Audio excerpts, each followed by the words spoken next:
بسم اللہ الرحمن الرحیم۔ السلام علیکم ڈیئر اسٹوڈنٹس، کیسے ہیں آپ؟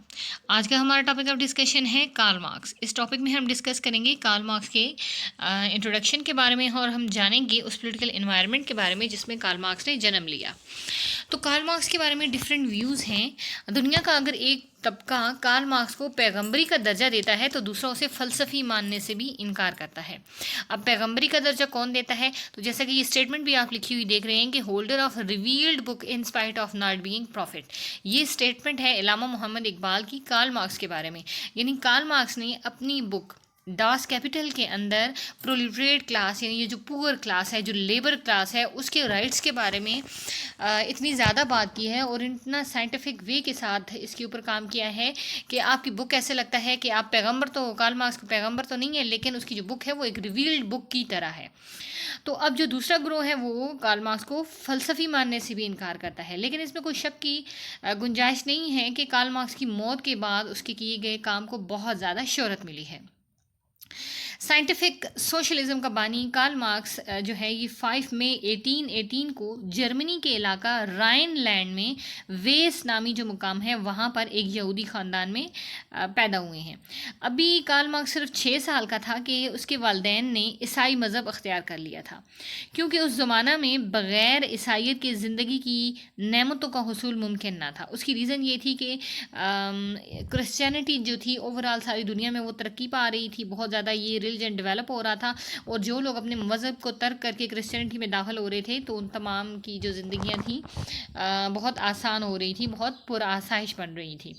اب کارل مارکس 23 برس کی عمر میں کارل مارکس نے پی ایچ ڈی مکمل کی، اور جو انہوں نے تھیسس لکھا تھا پی ایچ ڈی کی ڈگری کے لیے وہ ایپیکورس کے اوپر انہوں نے اپنا تھیسس لکھا تھا۔ ایپیکورس ایک قدیم مادہ پرست فلاسفر تھا۔ اس کا نظریہ تھا کھاؤ پیو اور خوش رہو، یعنی وہ صرف ایپیکورس ایک صرف مٹیریلسٹ فلاسفر تھا، اور اس کے نظریات کو ہمیشہ نفرت کی نگاہ سے دیکھا گیا ہے، کیونکہ اس نے اوور اسٹریس کیا ہے صرف اور صرف مٹیریلزم کے اوپر، اور بہت سے جو سوشل، پولیٹیکل اور اکنامک اور مورل اسپیکٹس ہیں اس کو ایپیکورس نے اگنور کیا تھا۔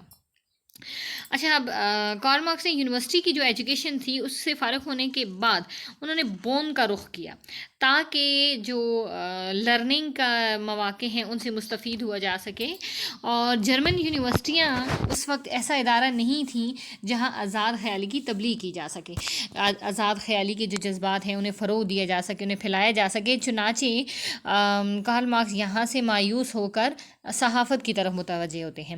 پھر برلن کے قیام کے دوران میں کارل مارکس ہیگل کے فلسفہ تصوریت کے جو ہیں وہ فالوور بن جاتا ہے کارل مارکس، اور جب مارکس کو پروشیا کے چند ہیگل پرستوں نے اخبار میں لکھنے کی دعوت دی تو مارکس نے اسے باخوشی قبول کر لیا۔ ہیگل بھی جو ہیں یہ ایک فلاسفر تھے، لیکن کچھ عرصے بعد یہ اخبار بھی بند ہو گیا۔ اس کے 2 سال تک، یعنی اس کے 2 سال بعد کا جو عرصہ ہے اس میں مارکس سوشلزم جو ہے یا سوشلسٹ ادب جو ہے اس کو اسٹڈی کرتا رہا ہے، اور اس مطالعہ نے مارکس کو ایک راسخ العقیدہ، ایک پکا سوشلسٹ بنا دیا تھا۔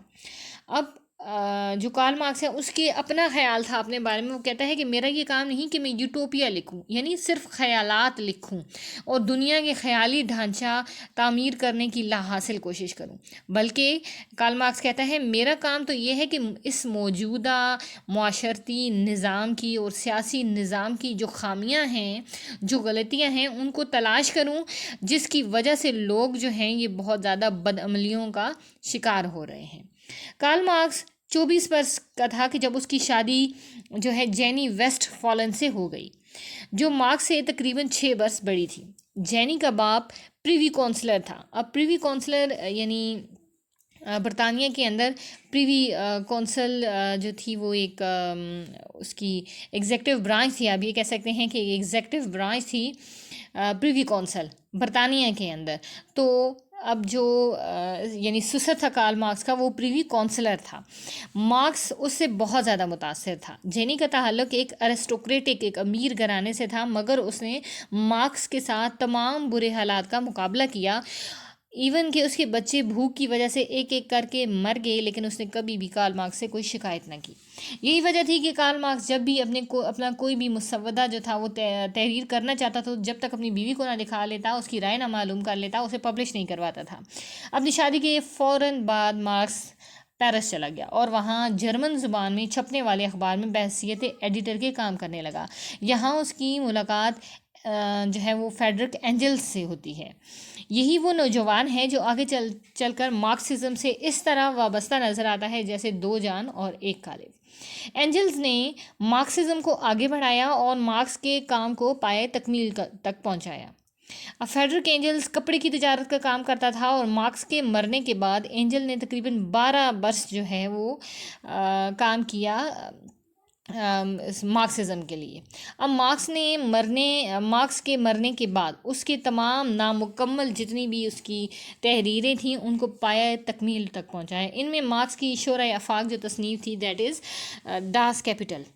ڈاس کیپیٹل کا پہلا حصہ کارل مارکس نے اپنی زندگی میں پبلش کروایا تھا اور باقی جو 2 حصے تھے اس کی جو فریڈرک اینجلز ہیں اس نے اس کے 2 حصوں کو پبلش کروایا تھا۔ پیرس میں کچھ دنوں بعد مارکس کو اپنا یہ اخبار بھی بند کر دینا پڑا کیونکہ اخبار کی خفیہ جو تقسیم تھی وہ ممکن نہ رہی۔ اب خفیہ تقسیم کیونکہ اس وقت کی جو ایگزسٹنگ انوائرمنٹ تھی وہاں پر جو ہے بالکل بھی آزادی نہیں تھی، یعنی آزادی کے ساتھ آپ جو کچھ لکھنا چاہتے ہیں وہ نہ لکھ سکتے تھے، نہ آپ بول سکتے تھے، بلکہ گورنمنٹ کی طرف سے بہت زیادہ لیمیٹیشنز تھیں۔ تو اس اخبار کے بند ہونے کے بعد جو مارکس کا بیشتر وقت تھا وہ دوبارہ اسٹڈی میں اور مطالعے میں صرف ہونے لگا۔ اب کارل مارکس نے تاریخ، فلسفی، سوشلزم کے ساتھ ساتھ سیاست اور اقتصادیات یعنی اکانومی کے اوپر بھی مختلف جرمن اور فرانسیسی اور جو انگریزی رائٹرز تھے ان کو اس نے اسٹڈی کیا تھا۔ مارکس اپنے ایک دوست برونو بائر پر نکتہ چینی کرتے ہوئے کہتا ہے کہ کسی زمانے کو سمجھنا اس وقت تک ناممکن ہے جب تک اس زمانے کی صنعت اور اس کے ذرائع پیداوار جو ہیں ان کا مطالعہ نہ کیا جائے۔ مارکس کو اپنی سیاسی سرگرمیوں کی بنا پر پیرس سے یعنی فرانس سے خارج کر دیا جاتا ہے۔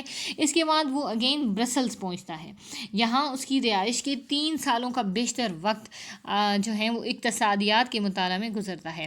اس کے علاوہ اس کا مطالعہ تھا، جو اس کی اسٹڈیز تھیں، اس کا نتیجہ جو ہے وہ اس کی کریشن اس کی بک کی صورت میں نکلتا ہے اور اس کے کارل مارکس اپنی اس بک کا نام رکھتے ہیں فلاسفی آف پاورٹی، یعنی افلاس فلسفہ۔ پیرس میں مقیم جرمن پناہ گزینوں نے اپنی ایک تنظیم، اپنی ایک آرگنائزیشن بنا لی تھی۔ اس کے 2 سال بعد اس جو آرگنائزیشن تھی اس کے چند انتہا پسند اور مزدور طبقہ سے تعلق رکھنے والے لوگوں نے ایک خفیہ آرگنائزیشن بنائی۔ اس کا مقصد مزدوروں کے حقوق کا تحفظ تھا۔ جب اس آرگنائزیشن کو لندن منتقل کر دیا گیا تو اینجلز اور مارکس کو بھی اس میں شمولیت کی دعوت دی گئی، جسے انہوں نے بخوشی قبول کر لیا۔ بعد میں اس آرگنائزیشن کا نام بدل کر کمیونسٹ لیگ رکھ دیا گیا۔ اس کے جتنے بھی ایمز اور آبجیکٹیوز تھے وہ کارل مارکس نے تحریر کیے تھے۔ یہی وہ منشور تھا جسے آج دنیا کمیونسٹ مینیفیسٹو کے نام سے جانتی ہے۔ یعنی کمیونسٹ مینیفیسٹو بیسکلی ایک پمفلیٹ تھا اور یہ سوشلزم کو پھیلانے میں اس کمیونسٹ مینیفیسٹو کا بہت بڑا رول ہے اور یہ بہت بڑی کریشن ہے کارل مارکس کی۔ اس تحریک کی وجہ سے سارے یورپ میں انقلاب آیا۔ اب یعنی پوری یورپ میں ایک انقلاب کی لہر دوڑ جاتی ہے اس کمیونسٹ مینیفیسٹو کی وجہ سے، اور اس آرگنائزیشن سے مارکس کا تعلق سب پر واضح ہو جاتا ہے۔ چنانچہ اسے بیلجیم سے بھی باہر نکال کیا جاتا ہے۔ یعنی اس کے بعد مارکس اور اینجلز دونوں نے جرمنی کے علاقہ رائن لینڈ کا رخ کیا۔ رائن لینڈ وہ علاقہ تھا جہاں پر کارل مارکس نے جنم لیا تھا۔ یہاں مارکس نے ایک اخبار ماڈرن رائن گزٹ کے نام سے جاری کیا۔ مارکس نے اس پر اپنی پونجی کی آخری پائی تک لگا دی، مگر حکومت کے تشدد کے آگے اس کی ایک نہ چل سکی۔ فرانسیسی حکومت نے مارکس کو ایک ایسے علاقہ میں پابند کر دینا چاہا جس کی آب و ہوا بہت سخت تھی، لیکن مارکس حکومت کے ہاتھ نہ آیا اور لندن بھاگ گیا۔